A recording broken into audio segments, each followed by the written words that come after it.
নমস্কার। আজও একটা অঙ্কনের সংখ্যাটা বলা হয়েছে √50 প্লাস √18/√32 সমান কত? উত্তর হবে কত? উত্তর অ্যাকচুয়ালি হবে 2। অঙ্কটা দেখো, একটি আমাকে √50কে ভেঙে নিয়েছে 5 5 25, 25 গুণ 50 প্লাস 18 3 3 9 2 কে 2 32 4 4 16 দিয়ে 32, মানে এমন সংখ্যা যেটাকে রুট করে সুবিধা হয়। তার দুটো 5 এমন সংখ্যা যে দুটো একটা সংখ্যা দু আর দুটো 5 আর একটা 5 বাইরে আসলে একটা 5, তাহলে কত হবে? দুটো 5 জন্য আবার একটা 5 বাইরে √2 প্লাস 2 3 দিন একটা 3 বাইরে √3, দুটো 4 জন্য একটা 4 বাইরে √2। এখান থেকে আমরা √2 কমন নিয়েছি। √2 কমন নিলে কি হয়, 5 আর 3 পড়ে থাকে, 5 আর এখানে একটা স্টেপ জাম্প করা আছে। এখানে এরকম যদি হতো, আমরা যদি 5 প্লাস 3 √2 হতো প্লাস 4 √2 হতো, এটাকে আমরা এরকম করেছি।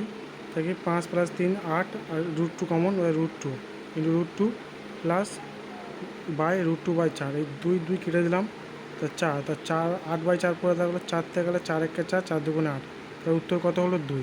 তার উত্তর কত হবে 2। আশা করি সবাই বুঝতে পেরেছো।